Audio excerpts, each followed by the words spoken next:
Hello दोस्तों, बुनियाद education hub में आप सभी का स्वागत है। दोस्तों, अपना ग्रंथि वाला चैप्टर चल रहा था और ग्रंथि वाला अपने जो चैप्टर है वो है थाइमस ग्रंथि। कौन सा है? थाइमस ग्रंथि वाला। और अच्छा चैप्टर है, अच्छा रोचक तथ्य इसके अंदर वेरी इंपॉर्टेंट है। सबसे पहले देखते हैं कि जो थाइमस ग्रंथि है, जैसे मैंने अलग अलग बताया ना, जैसे पीयूष ग्रंथि, पीनियल ग्रंथि, हाइपोथैलेमस ग्रंथि, ये कहाँ पाई जाती है? तो ये अपने मस्तिष्क में पाई जाती है। फिर मैंने आपको बताया था कि थायराइड ग्रंथि, पैराथायराइड ग्रंथि, ये कहाँ पाई जाते हैं? ये अपने गले में पाई जाती है। कहाँ पाई जाती है? अपने गले में पाई जाती है। ये मैंने अलग अलग आपको बताया था, क्योंकि कंपटीशन में क्या होता है कि दोस्तों जो ग्रंथियों की लोकेशन के बारे में हर बार पूछा जाता है, कि कई बार ये भी पूछा, लोकेशन ग्रंथियों के बारे में बार बार पूछा जा रहा है। जैसे पूछा गया है, जैसे किडनी के ऊपर कौन सी ग्रंथि होती है? तो किडनी के ऊपर आप सभी को पता है कि एड्रिनल ग्रंथि होती है। जैसे गले में कौन कौन सी ग्रंथि होती है? तो गले में थायराइड, पैराथायराइड होती है। जैसे मस्तिष्क में कौन कौन सी ग्रंथि होती है? तो पेनियल ग्रंथि होती है, पीयूष ग्रंथि होती है और हाइपोथैलेमस होती है। हृदय के पास में कौन सी ग्रंथि होती है? तो हृदय के पास में आप सभी को पता है थाइमस ग्रंथि होती है। कौन सी ग्रंथि होती है? थाइमस ग्रंथि होती है। तो इसी के साथ अपना बात करते हैं कि सबसे पहले देखिए कि थाइमस ग्रंथि कहाँ होती है। ये थाइमस ग्रंथि अपने हृदय के पास होती है। कहाँ होती है? अपने हृदय, मतलब ये अपने हार्ट के पास होती है। कहाँ होती है? ये थाइमस ग्रंथि अपने हार्ट के पास में होती है या हृदय के पीछे होती है। सबसे पहले तो अपने इसके लोकेशन के बारे में बताते हैं, क्योंकि लोकेशन के बारे में हर बार आपसे क्वेश्चन पूछा जा रहा है, हर बार कंपटीशन में पूछा जा रहा है। फिर देखिए कि ये जो थाइमस ग्रंथि के बारे में एक विचित्र बात देखिए। ये ग्रंथि क्या होती है? ये जो बच्चे होते हैं और ये बच्चों में सर्वाधिक विकसित होती है। ये ग्रंथि बच्चों में क्या होती है? सर्वाधिक विकसित होती है। आपसे सीधा सा पूछा जाएगा कि कौन सी ग्रंथि बच्चों में सर्वाधिक विकसित होती है? तो आप बता देना थाइमस ग्रंथि बच्चों में सर्वाधिक विकसित होती है।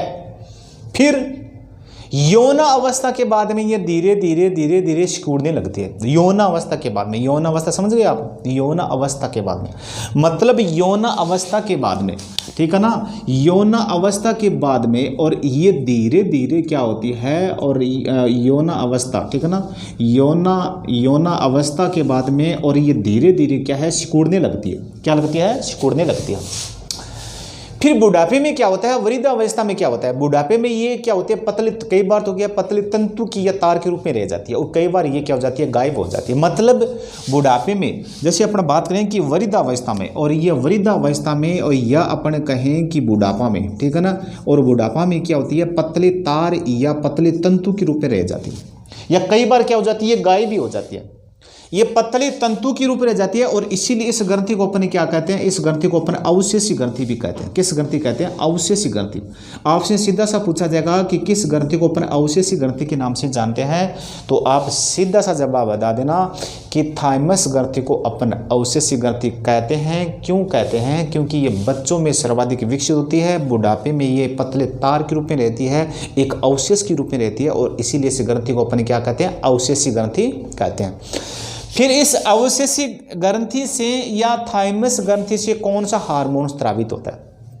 इसके हार्मोन के बारे में बात करते हैं। और पीछे मैंने बताया था दोस्तों, पैराथायराइड ग्रंथि में पैराथायरोक्सिन हार्मोन।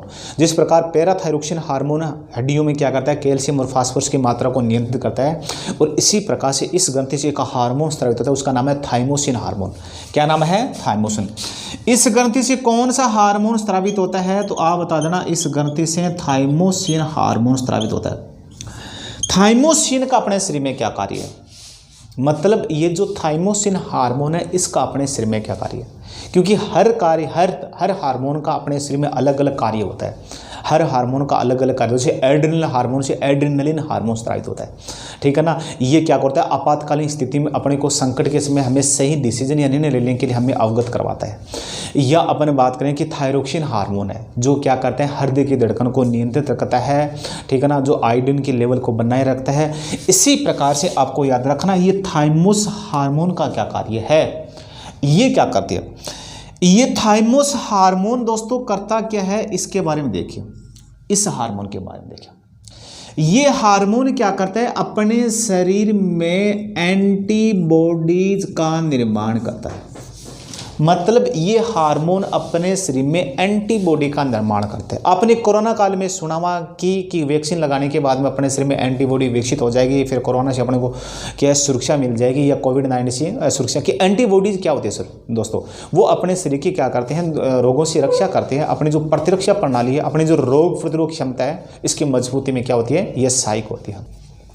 ठीक है, बता।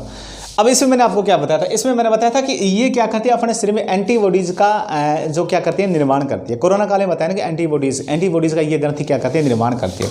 इसके अलावा दोस्तों एंटीबॉडीज को इंग्लिश में अपने क्या कहते हैं, जैसे ये प्रतिरक्षी, जैसे अपने क्या कहते हैं, प्रतिरक्षी, ये क्या करते हैं, अपने शरीर में प्रतिरक्षी निर्माण में सहायक होती है। क्या होती है, प्रतिरक्षी के निर्माण में क्या होती है, सहायक होती है, या एंटीबॉडीज के निर्माण में सहायक होती है। यह अपन कहते हैं इम्यूनो सिस्टम। क्या कहते हैं, इम्यूनो सिस्टम, अपने शरीर का जो इम्यूनो सिस्टम, ठीक है ना। तो ये इसकी मजबूती में कौन सा हार्मोन सहायक होता है, तो आप सीधा सा बता देना कि इसकी मजबूती में थाइमोसिन हार्मोन स्रावित होता है। कौन सा हार्मोन स्रावित होता है, थाइमोसिन। देखो अलग अलग पॉइंट है। ये अपने शरीर में एंटीबॉडीज का निर्माण करता है। एंटीबॉडीज को हिंदी में अपने क्या करते हैं, प्रतिरक्षी निर्माण में सहायक होता है, जिसको अपने रोग प्रतिरोधक क्षमता कहते हैं, जैसे अपने इम्यूनिटी सिस्टम कहते हैं। आप कहते हैं ना अपने शरीर की इम्यूनिटी सिस्टम हो जाए। कोरोना काल में अपने सब शब्दावली सुनी आपने, इम्यूनिटी सिस्टम, एंटीबॉडीज, हर चीज सुना है आपने, ठीक है ना। तो ये आपको याद रखना, ये अपने शरीर में एंटीबॉडीज का निर्माण करती है, प्रतिरक्षी निर्माण में सहायक होती है, इम्यूनो सिस्टम को मजबूत प्रदान करती है। तो अपने शरीर में जो एंटीबॉडीज का निर्माण करने वाला एक जो रक्त कोशिका है, जिसको अपन कहते हैं WBC, जिसको अपन क्या कहते हैं, WBC कहते हैं। ये WBC जो सबसे छोटी WBC है, लिम्फोसाइट है, वो अपने शरीर में क्या करती है, एंटीबॉडीज का निर्माण करती है। पीछे मैंने बताया था ना कि वो क्या करती है, एंटीबॉडीज का निर्माण करती है, ठीक है ना। ये अपने प्रतिसंधान को मजबूती में प्रदान करती है।